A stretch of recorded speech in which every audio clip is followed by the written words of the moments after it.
hello everyone. First of all, before introducing myself, I would like to express my happiness that I get to encounter you, to meet you, if only virtually, but it's a nice thing to meet researchers who deal with this topic or similar topics around and across Europe. It's good to know each other, and it's good to find out about each other's results. I'm really looking forward to learning about your projects. I am a sociologist. I'm affiliated to 𝗏𝗵𝗵𝗏 University in Cluj, Romania. Cătălin likes to refer to me as the lead researcher. I'm not really seeing myself as the lead researcher. I was the one who came up with the concept of how to organize and how to coordinate the fieldwork. It was a bit challenging because of the large number of participants and researchers, but what was the challenge was also a great advantage, because we ended up having a very large amount of empirical data, which you will learn about later on. About myself, I am a researcher of gender inequalities in the world of work, not just the labor market, but work in general, because my research focuses also on unpaid work, on care work, which is taken up by women, mostly within their households. In the previous years, I have been a participant of a study that was looking at mothers' ways and strategies of tackling COVID and the first lockdown. We have extensively published from that study, and I have been also involved in projects that were focusing on women entrepreneurs and labor inequalities in generally part-time work among women and so on. So this is my specialty, and I was really honored to be given this opportunity. I have never before looked at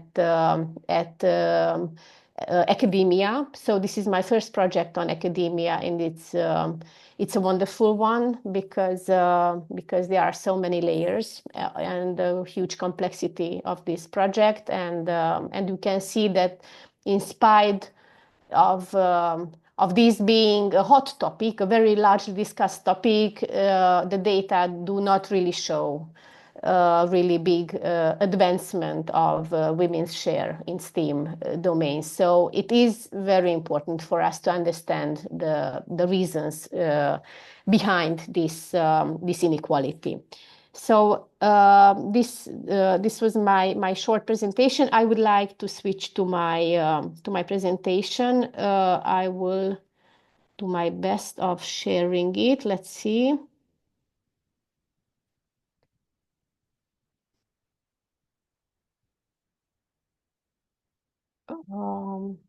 And this should be it.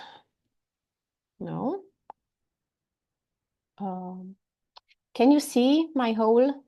Yes, we can see the first slide, and I will move to the next one. Did you see the movement as well? Yes, we can see. Okay, thank you very much. So I have around 15 minutes, which should be enough for me. So first of all, I would like to present the research, because the project itself was already presented by Cătălin. Then I will move to our part of the research, because the research itself was very complex. But today I will only focus on the stream that I was responsible with and for which I have the data. And of course, the main findings will be the biggest focus or the most important focus of my presentation. So let me start with the research. The research, of course, as you can imagine, was intended to serve as a fundament, as a point of departure for the whole project. The project is very activity oriented, by which we mean that we have activities and we have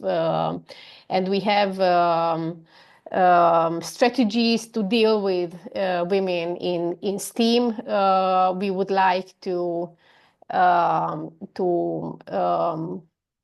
encourage girls to pursue education in STEAM fields, but for that we needed to provide an understanding and to provide a picture of the status quo. By status quo, I mean, what do we already know about why women are reluctant to pursue education, their studies in a STEAM field?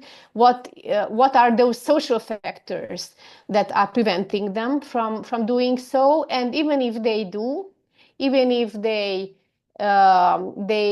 take the first step, what are those factors that discourage them throughout their trajectories to finish or to move to the next step or to pursue a career in STEAM fields? For that, we came up with a rather complex idea of research. On the first hand, we had a research stream which focused on similar projects. So we tried to provide a map of Europe in terms of previous and ongoing projects that have been involved in encouraging women and improving the ecosystem of the STEAM world for women. So in this way, we conducted expert interviews with those project people and experts who have collected and have gathered experience in such projects, and to see what their results were, how they saw this whole approach, what were their experience with these projects. The second stream of research was trying to understand collecting data throughout the last year. For that, we started with a very wide literature review, in which we skimmed and scanned many articles that were published in the previous year, so in 2023, scientific articles which were somehow connected to women in STEAM. Then we conducted interviews with female students studying at all three levels of STEAM education: BSc, Master's, and PhD. And lastly, with the coordination or under the coordination of Katalin, we conducted expert interviews, not with project people, but with experts in all participant countries who were expected to have an idea of what's happening in their own countries in this field. So experts that were representing the state, educational institutions, higher education, NGOs, all dealing with improving women's share in the STEM field. Since I'm best informed by that particular part of research, which consisted of the semi-structured interviews with women in STEM, women students, female students in STEM or in STEAM. Today, I would like to share the results of that particular research only.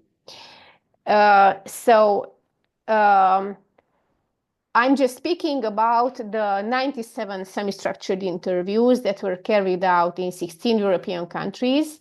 All of our partners had to conduct at least 8 to 12, to be more precise, 8 to 12 interviews in their own countries with girls or young women who were pursuing their studies at that time,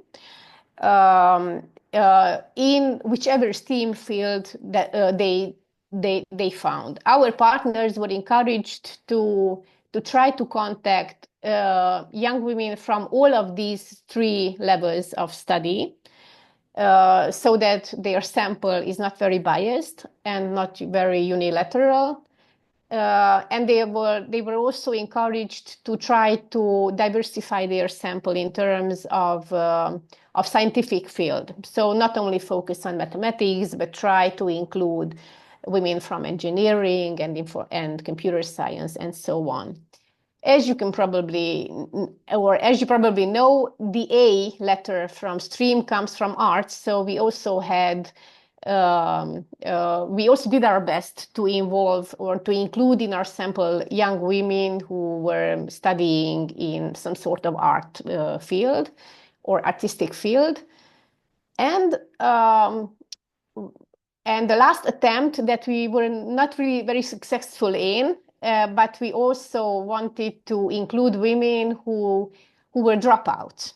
So women who have given up their studies at either level of their study, because we are convinced that the very problematic part and the very problematic aspect of a field can be best understood via the experience of those who have decided to give up.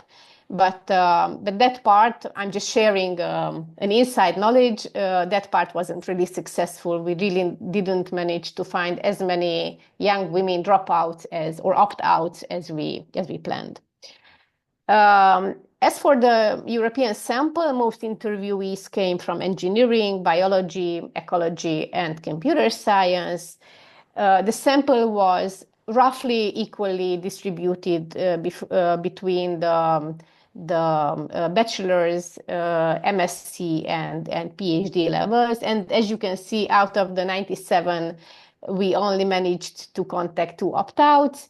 And the majority of our interviewees were aged between 22 and 26 years. I will distribute, or I will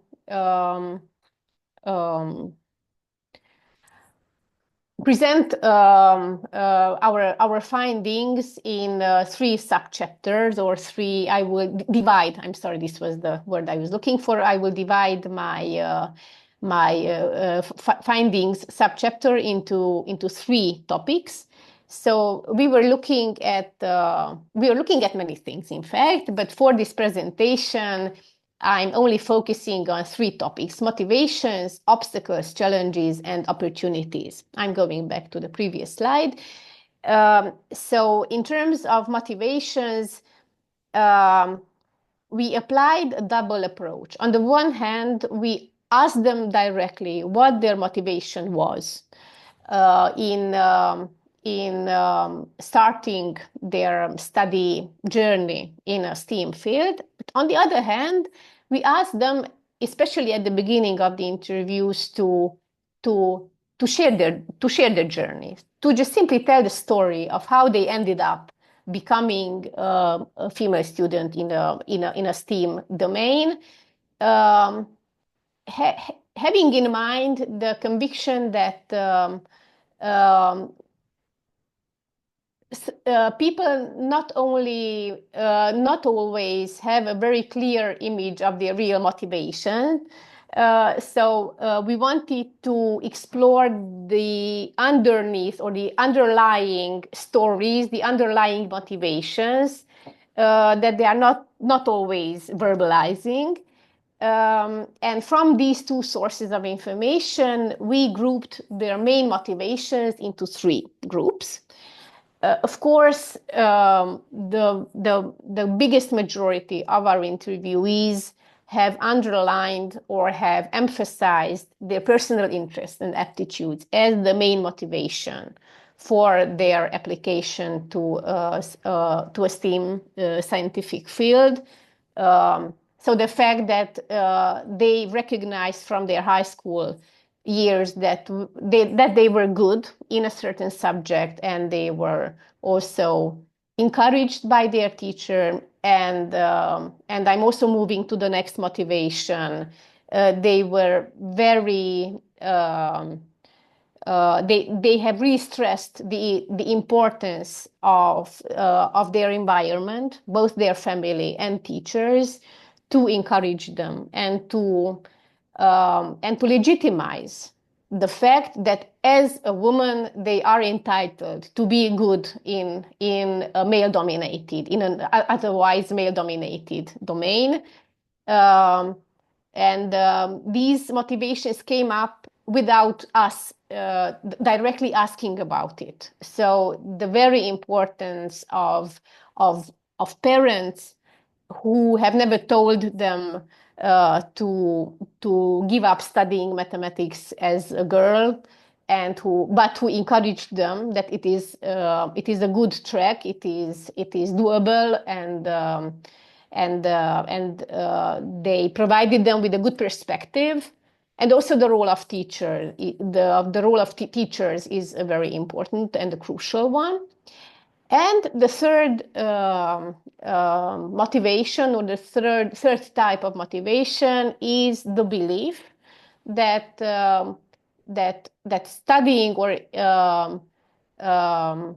focusing on a STEAM career will provide them with good career perspectives. So the very reputation of STEAM, the prestige, the good income that it provides, was a really good and a really important pull factor for them to embark on STEAM careers. As for the opportunities and obstacles, let me start with the opportunities, in spite of the fact that that's not the order of my presentation. What they underlined as a very important opportunity for them. So factors that encouraged them, factors that provided a good environment for them, were on the first hand signs and gestures given by their important people from their environment, by which I mean teachers, colleagues, co-workers, co-researchers, who made them feel at home, who made them feel that they belonged there. And about belonging, I will speak a bit more later, separately. The other one, the lack of social pressures. This is a very important and interesting thing. There were many young women who underlined that, or who emphasized the fact that it's good to be a girl studying in a STEAM domain, because I'm not pressured to choose a subtopic or a subdirection within my field that pays well. I'm allowed, as a woman who will not become the main provider of our family whenever I will start a family. So I shouldn't be focusing on pay alone. So I'm allowed to choose a topic that doesn't pay well, but what is interesting for me. So as a computer science, I can decide to pursue research instead of going to a company that pays well. So this was a very interesting thing to transform a disadvantage into an advantage. This was very interesting. And the very belief that time is on our side. I'm not very convinced that they are right, but who am I to evaluate their thoughts? But they said that time will prove that at one point women will be on equal terms in STEAM in STEAM domains. So at this moment we might be the minority, but we are on a good track. What challenges them? What are the most important obstacles? On the first and the most often mentioned one are gender stereotypes and expectations. Whether it's teachers, whether it's friends or colleagues. They have many stories about male colleagues not trusting them that they will know the answer, and other instances like this.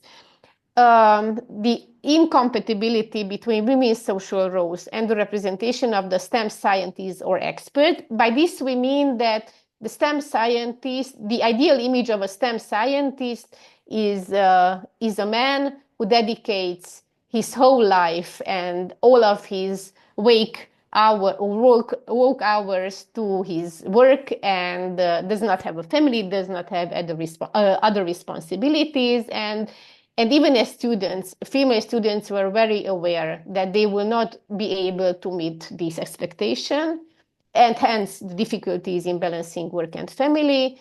And the pair of the first factor in opportunities, they very often suffered from unwelcoming chilly climate in their studies or in their classrooms. And from all this, as a conclusion, I would like to underline the factor of belonging, their quest, their search for this feeling of belonging. They actually never mentioned this word itself, but as a motive that emerged very often in the interviews across Europe, in all of the interviews or in most interviews, was the very crucial importance of feeling as belonging.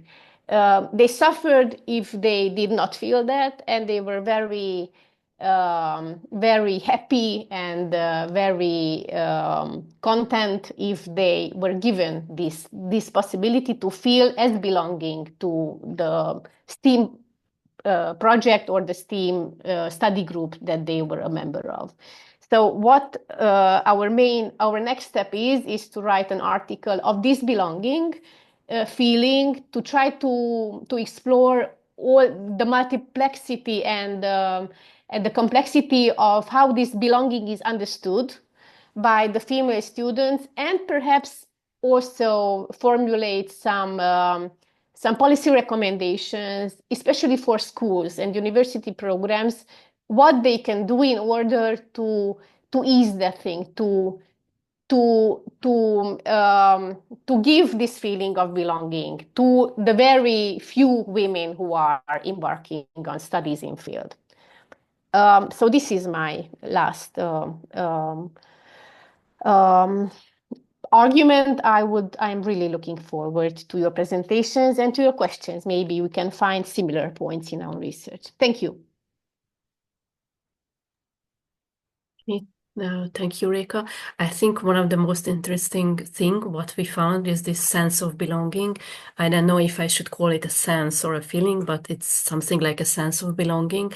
And I would be, as this is not the part of the research I was involved in analysis, so that's why I would like to ask you what can you say about those women, like what lessons can we learn from those women who have the sense of belonging actually? And I am asking it because what I experienced is that we met with women, or interviewees who presented themselves as successful in their fields, like successful professionals in their fields.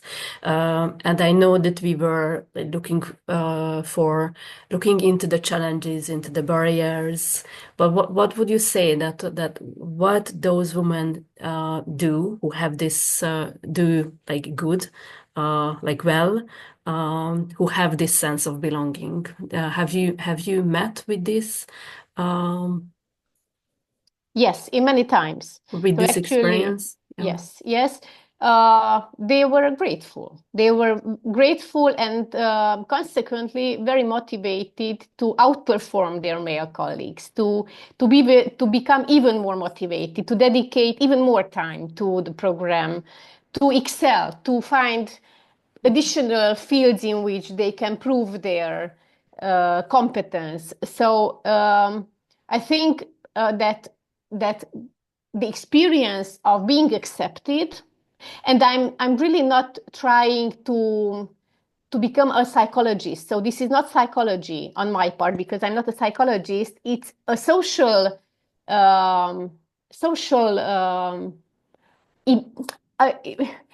we could also call it a social embeddedness.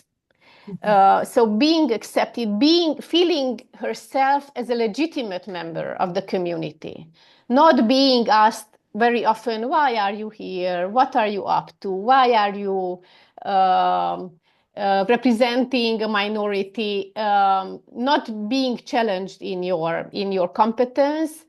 So I can see that. So one of the main conclusions of our research, from my point of view, that this feeling of belonging was working as an engine for women. Mm-hmm. So it really motivated them. And in those cases when they felt refused and felt excluded, worked as a discouragement. And in many cases, I was almost sure that at one point they were deciding to give up because and it's quite difficult. I was even talking to you, Katalin, if I can remember correctly, if a professor from a science field or STEAM field would ask me what should they do in order to feel women welcome, it's actually very, very difficult. So I wouldn't be in a very easy position to tell them how to operationalize feeling welcome, but I think I think that we actually found a very key factor of why women leave, why they feel chilly climate. Mm-hmm. Okay, thank you, Réka. I think it was a whole lot of other things what you were saying, like this putting this extra efforts and like what kind of capitals they have to like use to have this feeling of being welcome. So this is a lot. This is also a question that who is the like so in a way what it tells me that women still need to be normalized to be accepted. So there, it just shows that there is a huge differences still between the women and male scientists, which is difficult to see, to see. And I think that's why these are really good examples that you are talking about the sense of belonging. But I have to stop you here because we have to give the floor and the time to our next presenter, Lucy Yeomans. So Lucy, please start your presentation if you are okay with it. Of course, thank you. Are you able to share? Yeah, let me just check. Yes, I can. Hold on, let me...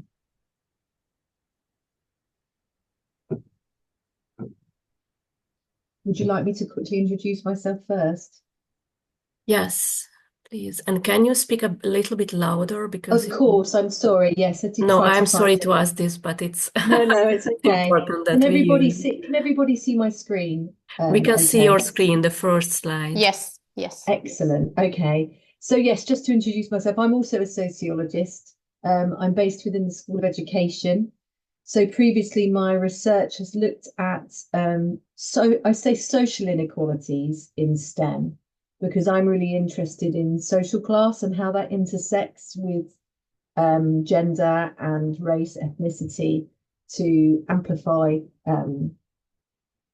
inequalities and the reproduction of inequalities in society. But more recently, I've been looking at academia, actually, but specifically as in academics within academia.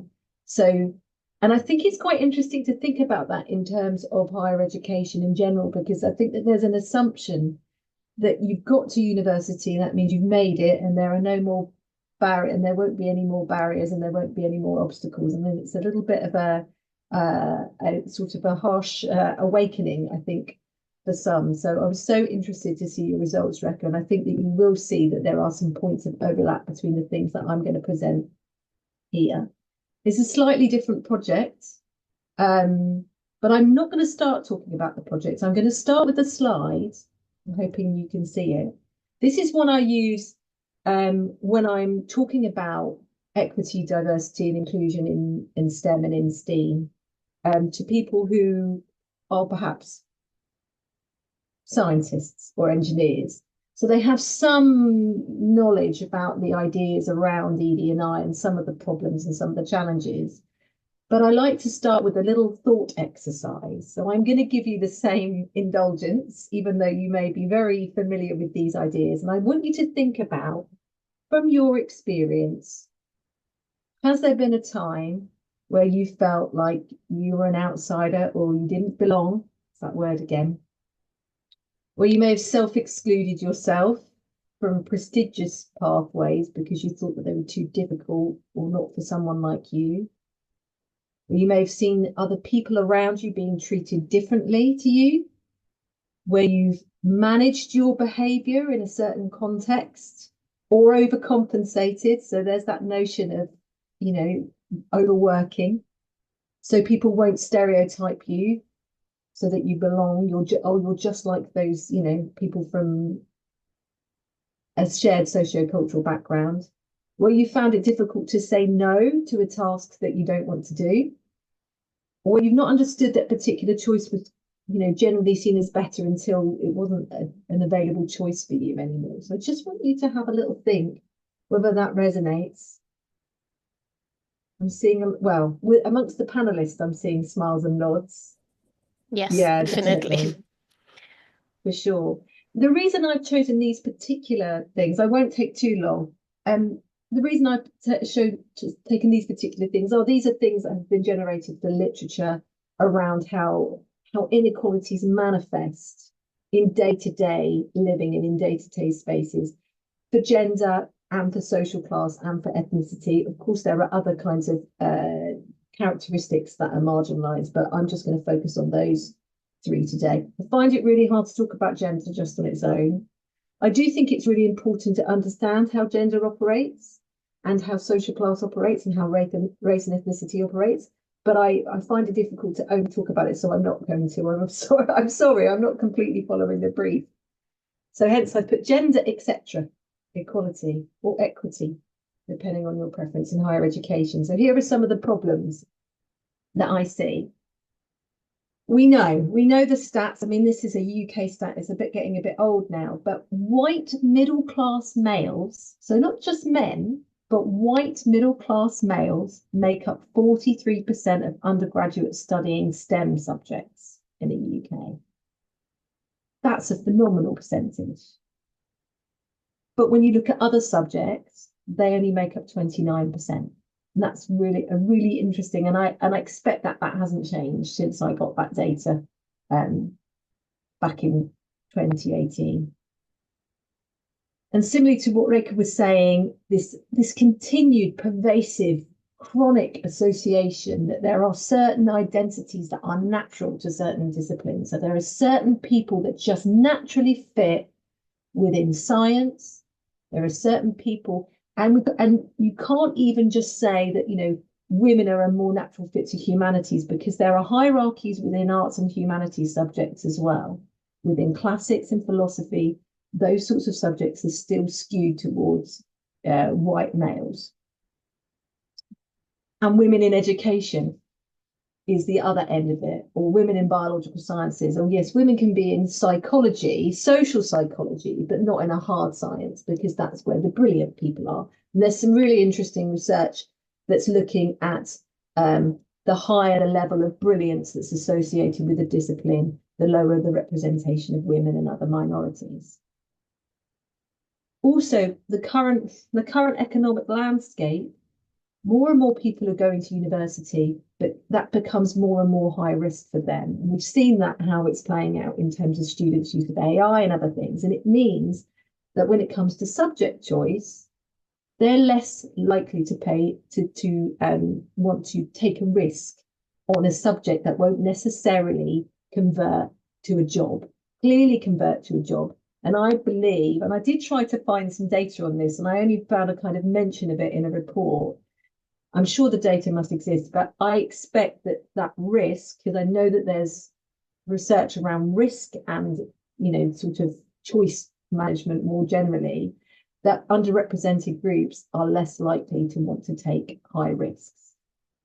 So, for example, if you think that you want to go and do a very competitive elite subject at university, if it's not going to go towards a job, then you're probably not going to go for it if you're wary of risk. Something that's an issue that's in the UK, and I know that that's not representative of other countries necessarily, but in the UK, we're particularly bad at making students choose subject choices very early on. And what they tend to do is it tends to silo them into kind of one stream or another. and it's very hard to switch back and forth. And what happens is that from a very early age, unless you've got that very encouraging environment that's been spoken about earlier, you can self-select out. And if you know, I know that we talked about capitals earlier, but one of the things that Pierre Bourdieu used to talk about is this notion of symbolic violence, where people of an oppressed group become complicit in their own oppression. So they're self-selecting out of subjects that they might have otherwise enjoyed because they feel like they don't belong, because they feel like it might be high risk. They think of it as an individual choice, but not recognizing that actually this hostile obstacle course. So there's some lovely literature around forgetting the pipeline and saying it's not a pipeline, it's a hostile obstacle course, has basically meant that when they might have really enjoyed science or STEM or arts or and humanities or whatever, they self-select out of it and they don't realize that it kind of was an individual choice, but it kind of wasn't.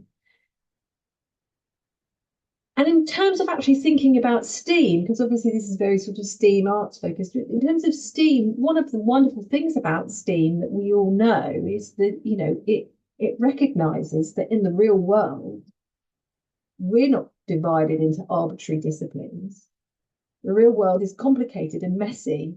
And one of the opportunities of STEAM is to address real world problems in a transdisciplinary way. But if people are being siloed out of different subjects and not doing things like STEAM, then it means that the people who will end up addressing the problems, like the climate crisis, for example, they're not going to be representative of the broader population. They're going to be skewed towards a certain demographic. That has issues. And that's not just an issue of kind of the broadest talent pool we can possibly get. That has social justice implications and epistemic justice. So this notion that the knowledge that's produced about the world and about the problems of the world is produced by a small group of society, and that's a problem. So these are the problems of gender, etc., equality in higher education, certainly from a UK perspective, but I'm sure a lot of that resonates with other countries. So when we think about STEAM and the opportunity to offer STEAM programs within universities, it brings in the possibility so people can opt in when they may have been skewed out, when they may have self-selected out.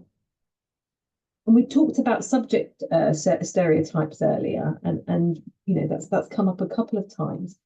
We think about transdisciplinary, and I'm assuming people understand what I mean by transdisciplinary. It's kind of the in-between space. It's thinking about the problem that you try to solve, that you want to solve, and using the different approaches that are, appropriate and necessary to do it, regardless of whether it's a physics approach or an arts approach. But if things are presented as transdisciplinary and we have a wide group of people engaging in that, then in the long term, my hypothesis is that will end up softening those subject stereotypes, or potentially directly challenging them, because someone can have opted in and suddenly they say, oh, actually, I'm really good at this, hard maths stuff, and I didn't think I was, and I'm from a marginalised group. Now, there is evidence about how highly abstract academic topics can be off-putting for people from marginalised groups, especially when it's from a working class background. But I think we have to be very careful about making totalizing claims and saying if someone's from a working class background, that means that they're not interested in the highly academic, highly theoretical, highly abstract stuff. So there's a lot of real world application in terms of STEAM practices, which can appeal to marginalised groups because there's a connectivity there. But STEAM has the potential to still blend academic and applied knowledge so that we don't make these deficit judgments about marginalised groups and say, oh, they're only interested in, this kind of stuff and they're not interested in the high level stuff.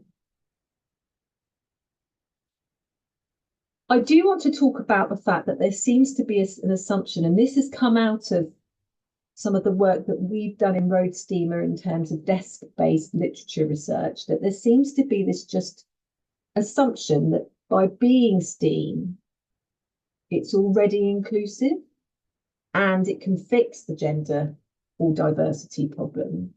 And I think we need to problematize this notion.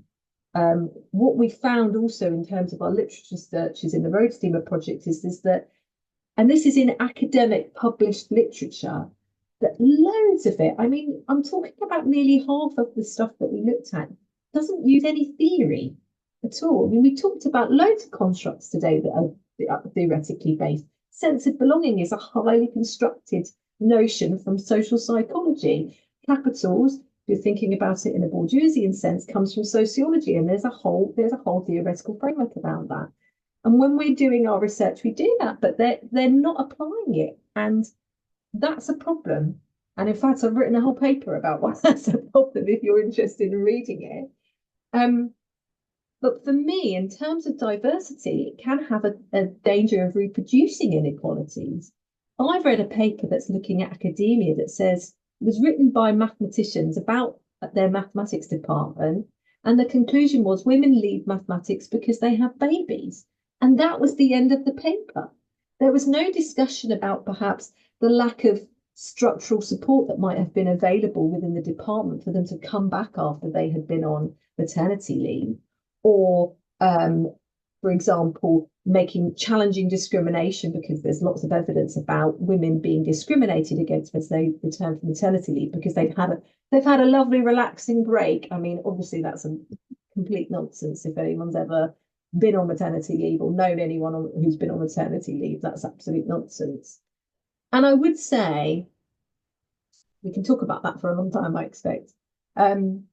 And that the last point, and the point that I'm going to bring it directly rooted into something that's been an output of 𝗏𝗧𝗘𝗏𝗏 is, as a result of that lack of theory, and in general, it seems like the quality of STEAM practice varies. I mean, we would expect that anyway. But what we decided to do in the 𝗏𝗧𝗘𝗏𝗏 project, one of the outputs was to do a desk-based, it was the methodology that was designed. And I've got some slides at the end that I can share with you if you want to know a bit more about how we did it. But it's essentially a scoping review where we looked at STEAM practices, and they were limited to a certain extent by the boundaries of the 𝗏𝗧𝗘𝗏𝗏 project, which is looking at secondary to tertiary education and the interface between open schooling and open science, for example. So that it very much frames that kind of stuff, not the same sorts of it's not undergraduate programs. It's more that interface between these, these four sort of spheres. So as a result of one of our outputs, doing a scoping review and looking at principles and of good STEAM practice, we came up with some criteria. I've skipped ahead of myself. This is the 𝗏𝗧𝗘𝗏𝗏 project.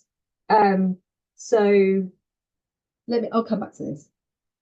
These are the criteria that were found.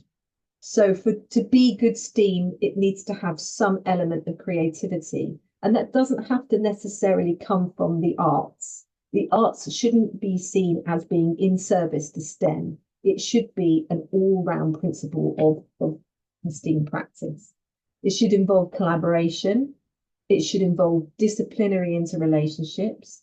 It should involve a real-world connection. It has some aspect of thinking and making and doing. It should have some sense of inclusion and personalization and empowerment. And really importantly, and I have to say, I'm the only sociologist on this program, and I didn't make this, but I'm really glad to see that equity was seen as an underlying value, and it needs to basically just, I'm trying to think of a nice word, it just needs to unpin, it needs to flow through, it needs to be underneath all of the practice, should be all about equity. So let me just quickly tell you about the 𝗏𝗧𝗘𝗏𝗏 project, because I think that's important. It's looking at creating a roadmap to support STEAM education. It's looking at the transition between secondary and tertiary education. So the methodology has always been participatory. So we've used collaborative dialogues and co-creation events. So even with the creation, with the criteria, there was some initial empirical research and desk-based research. And then there were co-creation workshops for stakeholders where they were elaborated and interrogated so this is a result of that methodology. So the top one is the criteria. We're looking at the evidence base indicating the need for STEAM education. It's very policy focused with our project. So we've got a lot of policy related deliverables, which might be interesting for people, especially because we do speak to the gender equity aspect of that. And it's involved mapping real life case studies of effective STEAM practice. So these criteria are all well and good, but how do we use them in a way that's actually helpful, meaningful? It's very nice to have, good principles. And what was created through the project were these radar or spidergrams.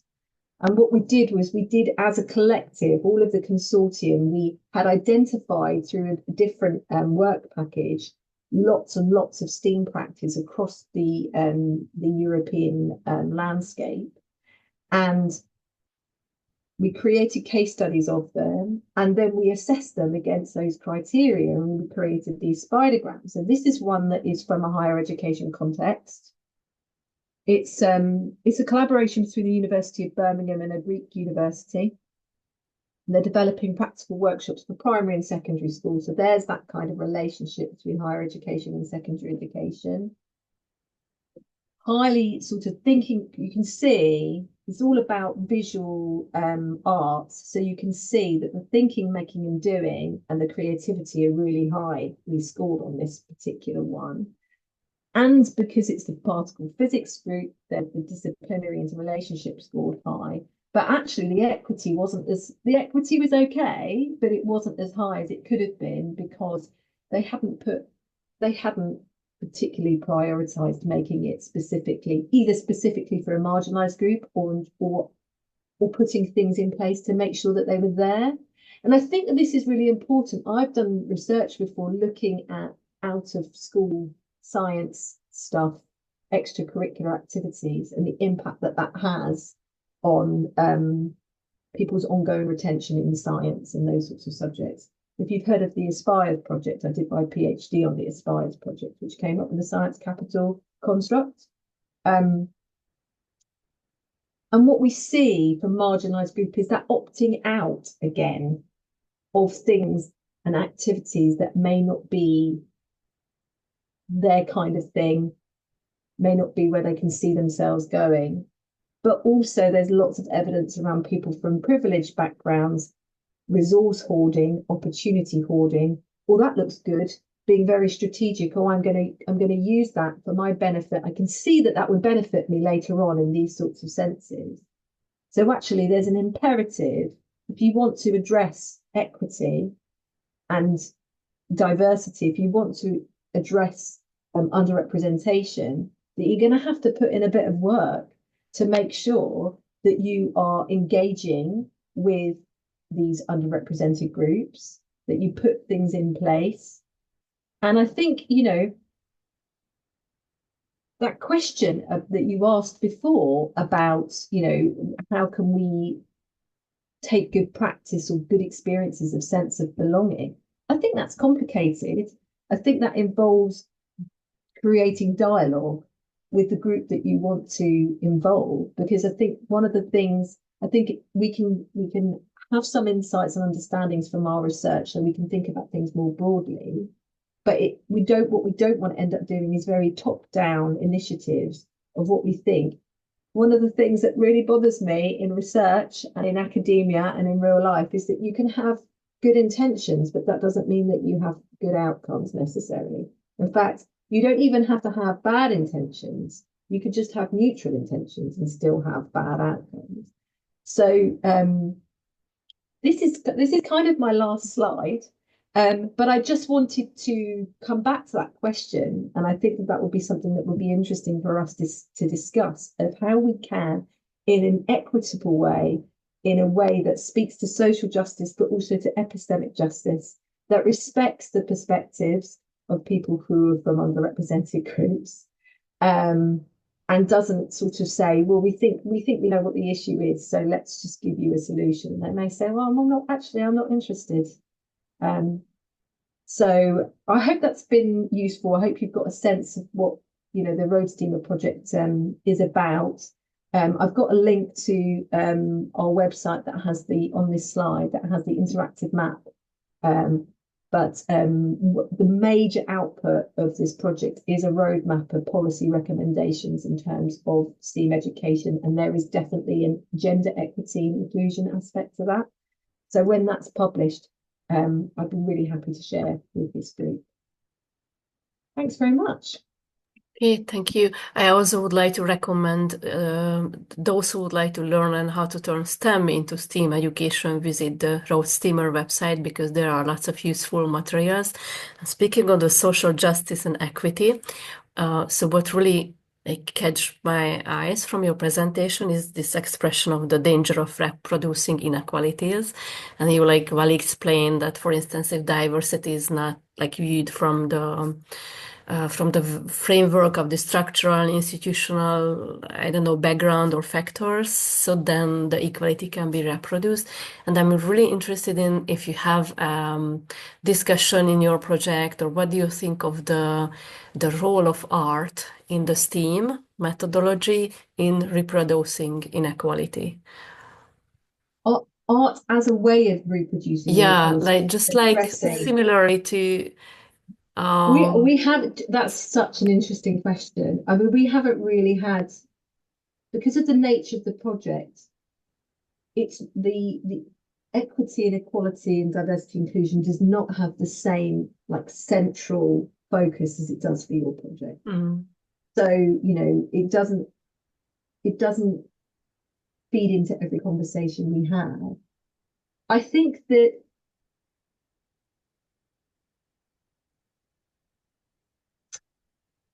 maybe it's a bad question. Sorry, you might have to come back to me. It's not a good question. Yeah, I mean, the thing is that I'm not as familiar with the literature, and I mean, like I said, there are hierarchies around art subjects as well. There are definitely art subjects that are still seen as a lot of it is very much the stuff that's associated with the kind of very highly cerebral, very abstract, and the more applied and real world.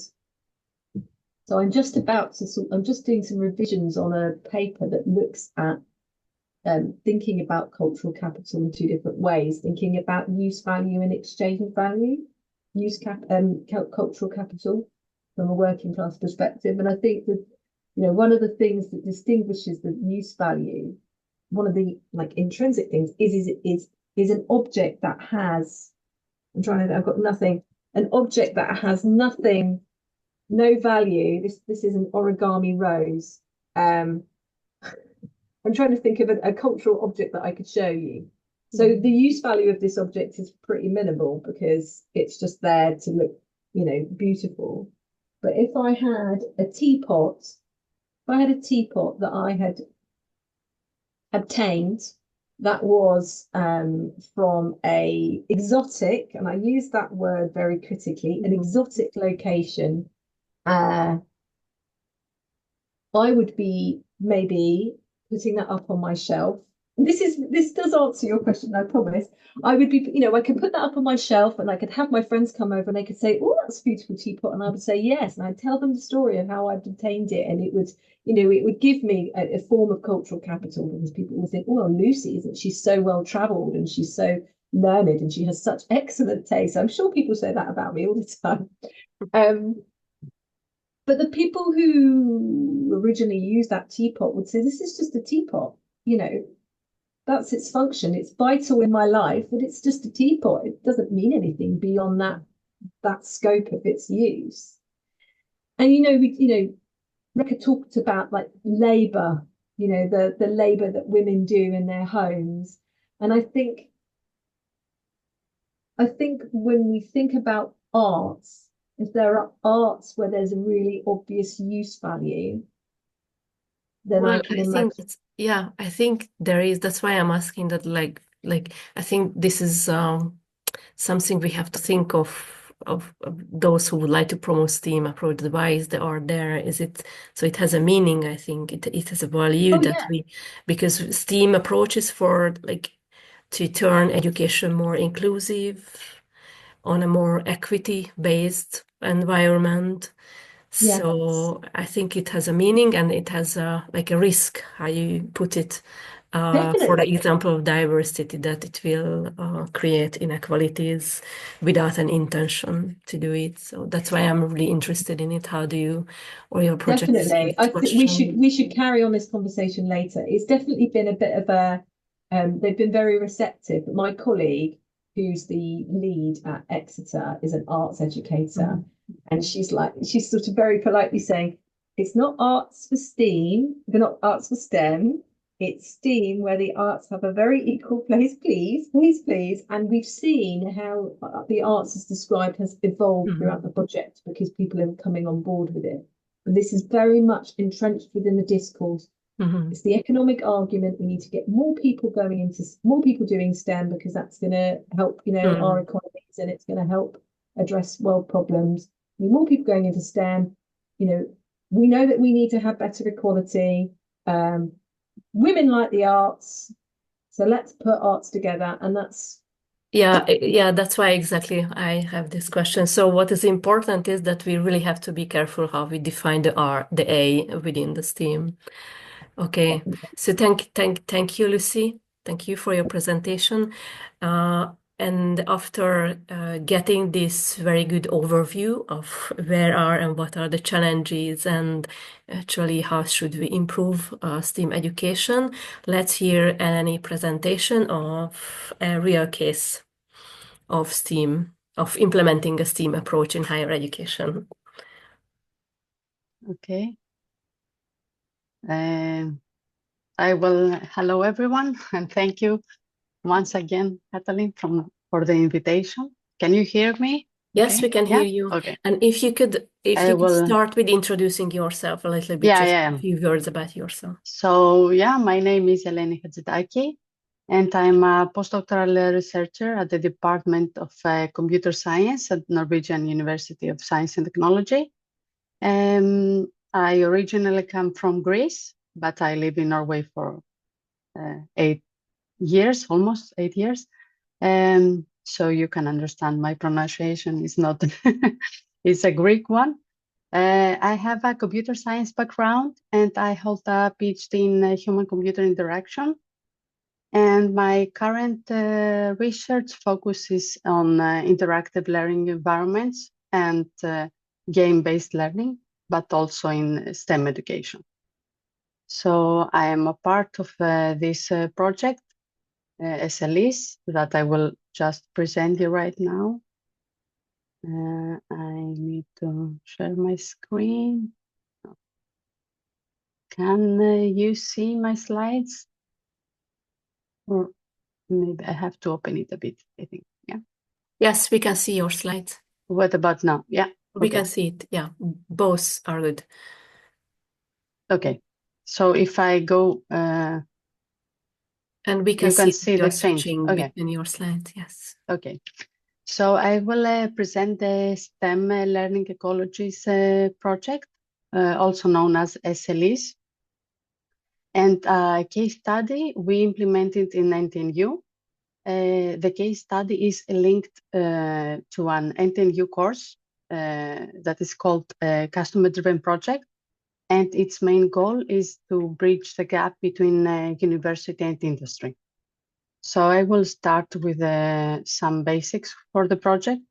The 𝗚𝗏𝗧𝗍 is a 3-year project funded by the European Commission through Horizon Europe program, and it's coordinated by European Schoolnet and brings together 13 partners from 11 countries across Europe. Our goal is to improve science education and make it more open and accessible to everyone. That means working together with several stakeholders, such as schools, industry, science centers, and the wider community. So let's see, what do we mean by STEM learning ecologies? In every 𝗚𝗏𝗧𝗍, the learners are in the center, while learning is taking place through a variety of local partnerships. So this is SLEs in the picture. These partnerships are can be between formal, informal, and non-formal education providers, industry, and civil society. So all these partnerships together, they form an ecology which aims to provide a solution on a real-life problem. I think you are all familiar with this terminology, but I would like to introduce the project so you know what it is about. In the SLE project, we have 3 core elements.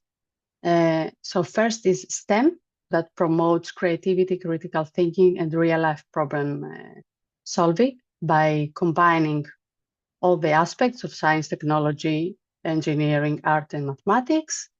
And secondly, we have open schooling as the main pillar, and environment promoting partnerships between different societal actors and the local community. And the Living Lab approach as a key practice that emphasizes the central role of the user and the co-creation process that we have. Together, these elements create dynamic learning ecologies. So we are now in the last year of the implementation of our project. And the project has 2 main phases, as you can see in this slide. In the first one, we implemented 13 pilot ecologies with over 600 learners. And in the mature phase, we will implement 100 ecologies and reach more than 2,000 learners. So we are in the middle of the mature phase now. Each SLE, each ecology, follows a learning scenario and creates, as an outcome, a real learning artifact. So I will present later an example from NTNU. So overall, SLE's projects are built on strong partnerships that connect multiple stakeholders, with mentoring playing a central role. Learners engage with real-life challenges across different learning settings, either university or industry, that is our example, while gender equality remains a key focus. So learners, through this experience and support, they are better prepared for future academic, professional, and personal growth. So these were the slides for the project. Please feel free to scan this QR code if you like to explore the available SLE stories that we have from the pilot phase. And as a part of the project, we created several outputs, a methodology for building SLEs, and the SLE stories from our pilot phase, and 2 policy briefs. And we hope to inspire also others to build similar learning ecologies in their own learning context, of course. Okay, so now we'll present the case study of the customer-driven project course from NTNU, which was a part of the SLE project in the pilot phase. So long story short, in a customer-driven project, students collaborate directly with real clients to design and develop software engineering solutions. They participate in the full software development process, from initial planning and requirements gathering to coding, testing, and final presentations. So the students work in teams of 6 to 7 people, usually, and each team collaborate with an industry representative. In this way, together, they identify a topic within the software engineering field and work on design a realistic software prototype, and that is related to solve a real-life problem. In our pilot case study, the stakeholders of the SLE, I'm sorry, were university students, professors, teacher assistants, industry professionals, and public sector representatives. So in total, 65 students were participating in this pilot between 21 and 24 years old, supported by 7 university teachers and 11 professionals from the industry. The primary challenge was, as I said before, to bridge the gap between theory and practice by enabling students to work on real-life problems. And the aim was to help students build practical software engineering skills through a project-based approach, through the whole project that they had to complete. There are several benefits from this SLE because this hands-on experience gave students the opportunity to apply their theoretical knowledge in a practical and meaningful way. Through these industry partnerships, they gained valuable real-life experience by working in a team and collaborating with a real customer. And they developed necessary skills such as project management, professional communication, collaboration. But most importantly, the whole experience for the students provide a clear understanding of what a career in software engineering looks like in practice. So at the end of the project of the SLE, students delivered 3 different learning artifacts. The first one was a functional minimum variable product, that is a software prototype, a written report, and a formal presentation outlining the entire process that they follow.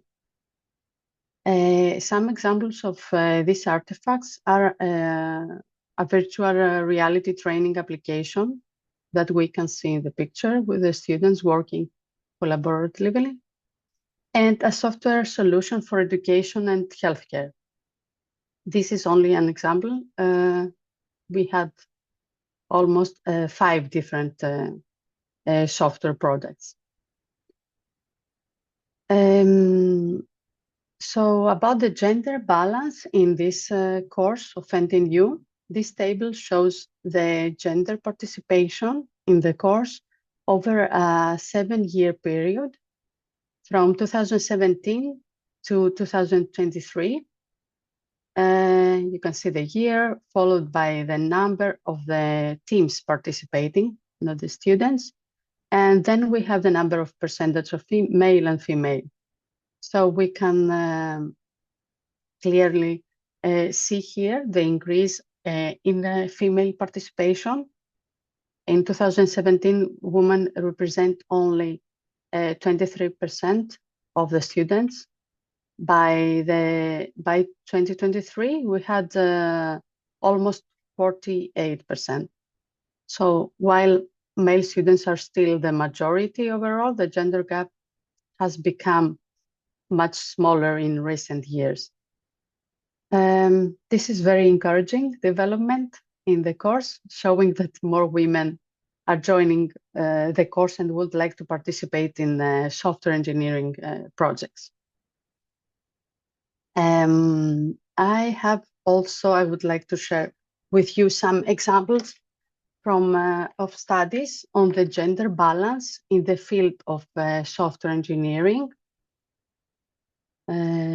So here is an older study examining the roles that female students had in software and engineering tasks during the customer-driven project course. And the chart shows the distribution of the number of students by gender, like the orange one is the female and the blue the male. And you can see that the female students were mostly involved in administrative tasks. For example, the project management task has 30 females and 15 male students. But in a more technical tasks, such as architecture, Scrum practices, testing, and even programming, their participation was much lower. Only two female students we have participated in the architecture task compared to 43 male students. So the difference is huge, and this result suggests that this study suggests that while women were active in the project, they have limited participation in more technical tasks. And I think that this is a bias that we have, that we are, there is an assumption that women are more for the more managerial or administrative and supportive roles, and not for technical. Another study that the participants were children explored how children imagine software engineering by asking them to draw what they think a software engineer looks like. And I think this is a really nice study. If you like to read about, to read more things, I can share the paper with you later on. So the researchers collected in total 171 drawings. Of those, 51% showed a man, while 44% showed a woman, and 4% were gender neutral.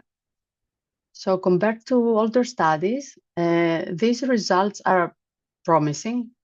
And this is a study from 2023. And they suggest that children's perception of gender in technical roles are becoming more balanced. But I think gender stereotypes still exist, and especially among older children.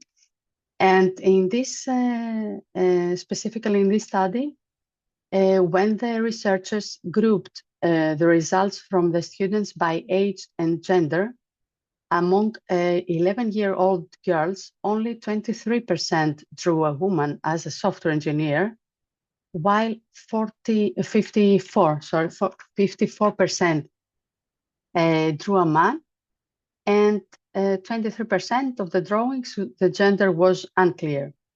So while the overall picture is more positive, there is still a gap when it comes to how older girls see themselves in these more technical roles. So this was my last slide. I will not say anything more. And yeah, I have my contact information here and the QR code from the Learning Computer Interaction Research Lab that I am member in. Please feel free to contact me if you want to ask something, or if you would like me to share any of the studies that I had in my presentations. And yeah, and one more thing, please use this QR code if you like to join in our international community of the SLEs project, because we have some very interesting workshops coming up.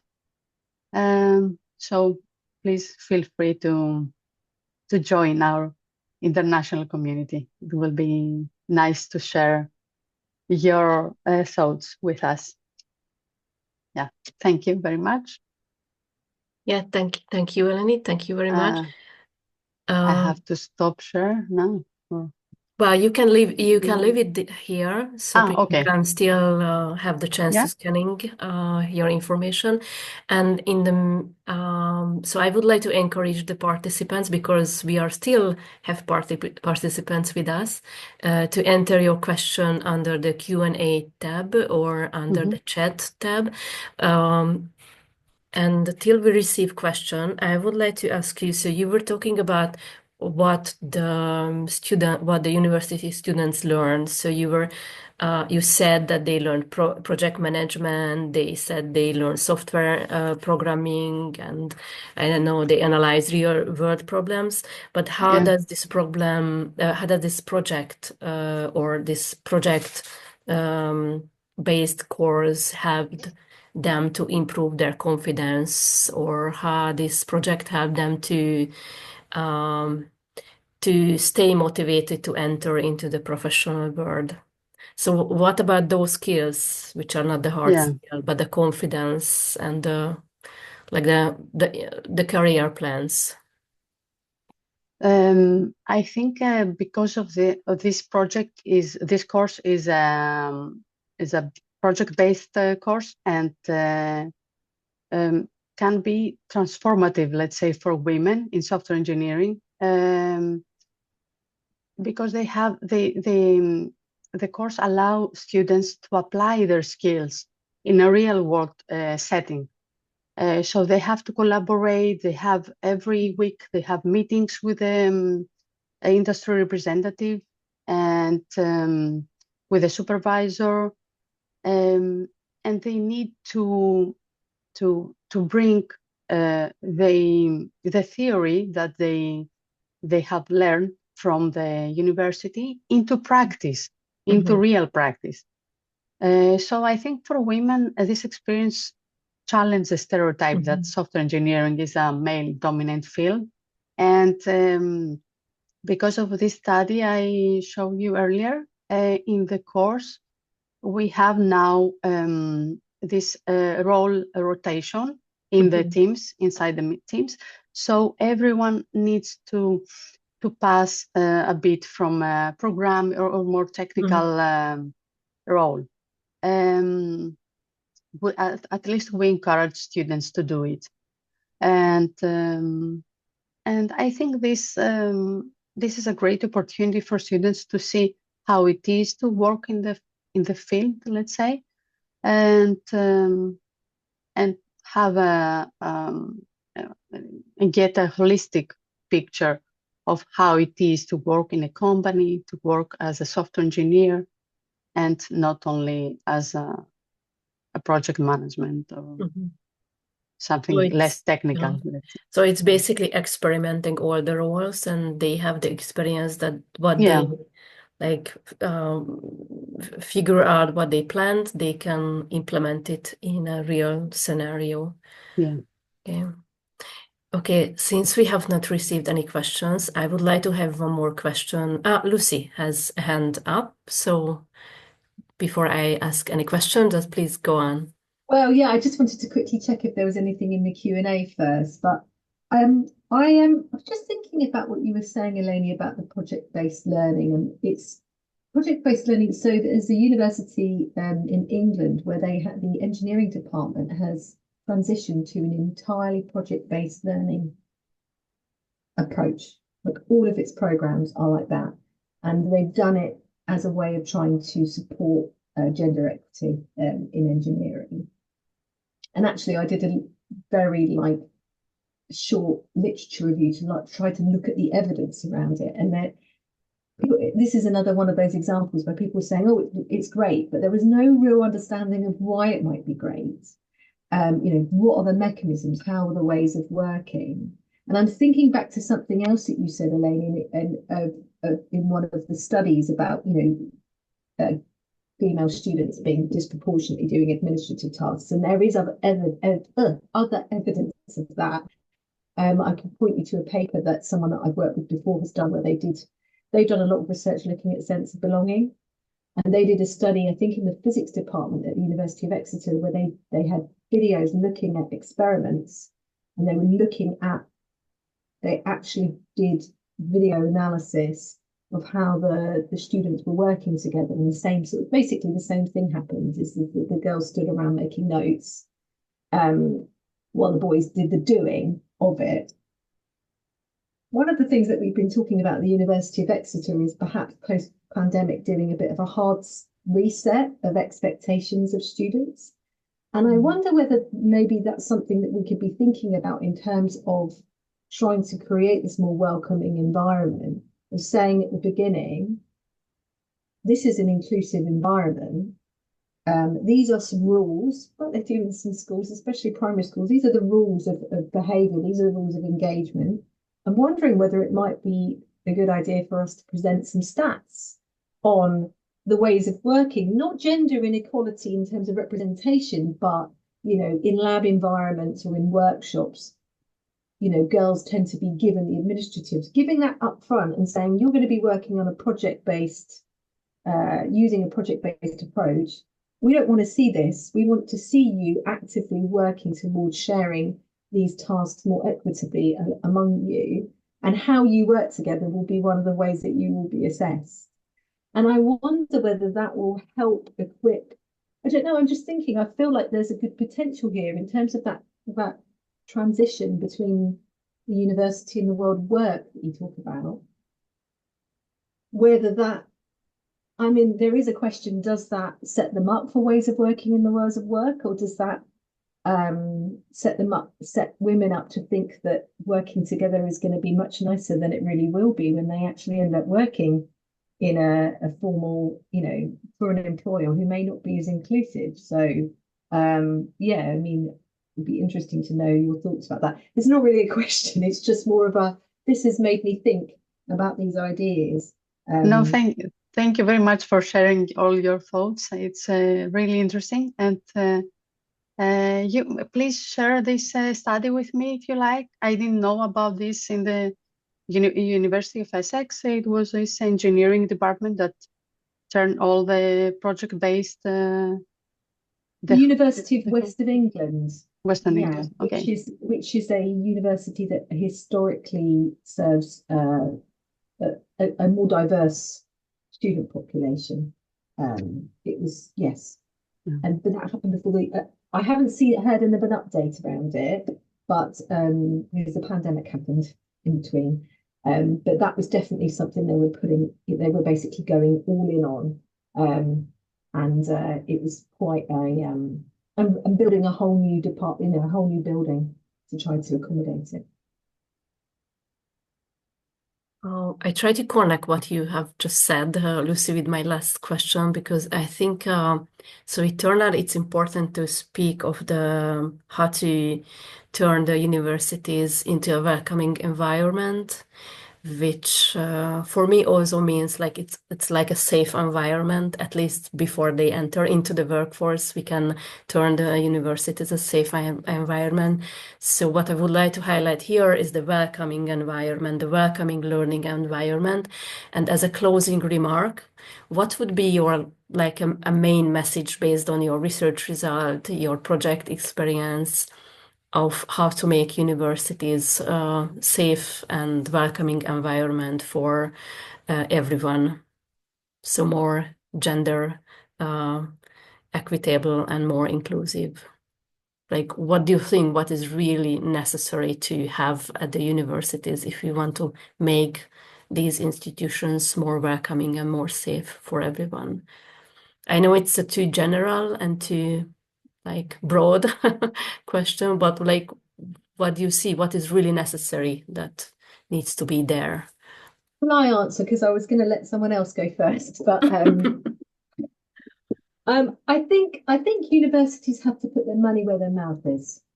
I think that they need to be thinking about inclusion in a holistic way, and they need to be applying it at every level. So they need to, students and staff, and that's academic and professional services, need to feel confident that there's there's no tolerance of discrimination. That at every level, okay, there are opportunities at every level, and I think it has to be, when the best schools I've been in, the tone has been set from senior leadership They've set the culture. They've made it very clear, where the boundaries are. There's been very clear lines. And I think universities tend to be very liberal places. And I think there's been some new research done very recently in the UK that says that's still the case. But we do know that universities can also be breeding. We've had some, stories that have come out in the news of these private, WhatsApp groups amongst students where they're saying discriminatory things about other groups. And I think there needs to be, senior, like, this is our approach. These are our policies. There will be no gender pay gap. We're getting rid of that. Yeah. It needs to come from there. Okay, so thank you. So basically, very briefly, everyone needs to be involved at every level. Okay, thank you. And I think I will pass it to Réka to answer because she needs to leave like in 1 minute. I'm sorry, you were asking me the same question? Yes. Yeah, I'm asking well, the actually, same question as a closing remark from everyone. But you don't need to answer. You don't need to answer. You can say, I agree with everything what was said. And no, I actually had answered that before when I said that I would be in a difficult position if someone asked me how to improve, what those programs could be that could improve the welcoming and this lessen the chilly climate for girls. So unfortunately, I think I would be in a difficult position to operationalize this. So I will need to pass this question. Okay, thank you. And here I think I thank you, Réka, for coming and your participation because I know that you will need to leave. But Eleni, I would like to give the floor once more to you. Actually, I agree with Lucy, what she said. We need to, because universities many times has this inclusivity as a side project, not in their policies, in their strategies. So I think they need to implement inclusion. Maybe they need to implement inclusion training for all, for the staff and the faculty and the students, of course. And maybe by bias training, because there is bias conscious and unconscious. So we need some help to recognize our own biases sometimes, and in this way provide equal opportunity to all, and not only women. In more general inclusivity. Okay, thank you. I think that this one, what you just said, is equally important, that it's not enough just only to receive that there is some information about gender equality, but we all need to actively contribute into counteracting and like deconstruct inequalities. Lucy, first I think you can we can continue with your reaction, and then we received a question for Eleni. But let's hear you first. I was going to signpost to the question just in case you hadn't seen it. But also, if people have time, because I know Réka has to go, but if people have time, I would like to talk about the hypercompetence notion that Réka talked about and what can be done. I suppose one of the points I was going to make is that I think everybody needs to be better informed about how inequalities actually manifest. So when they see, female students being the top of their class, they don't just go, oh, well, they're just, they're exceptional, which is problematic, or, oh, they're just the best student, that they recognize that actually this may be an issue of hypercompetence, which may, be related to their well-being, for example. So I think having these sorts of issues just more widely known as things of how these sorts of things manifest, I think would really help. But yes, I wanted to point to the question in there. Yeah. I think I just read aloud the question. So this question was directed to you, Eleni.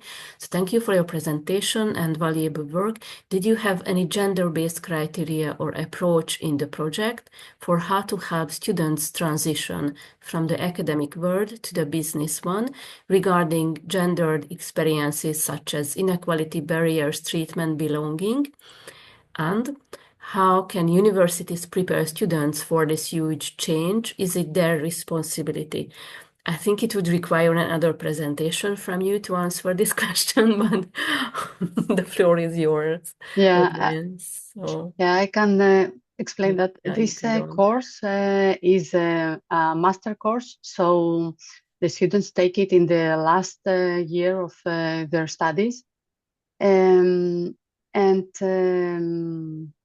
sorry, I'm lost in the because it is a huge question. Yeah, so Gender-biased gender-based criteria or approach. Unfortunately, no, because I mean, the students can sign themselves in the course, so we don't choose who is participating in the course. If you mean this, I'm not sure if I answer correctly, but we are trying to split the students in the groups, in the teams that we create in the course, and keep a balance from the gender perspective. Also, we have some lectures that the students participating, and we discuss several issues, several topics like project management or Scrum practices or equality, diversity, self-evaluation. So this is the students in this way, they have a lot of learning materials to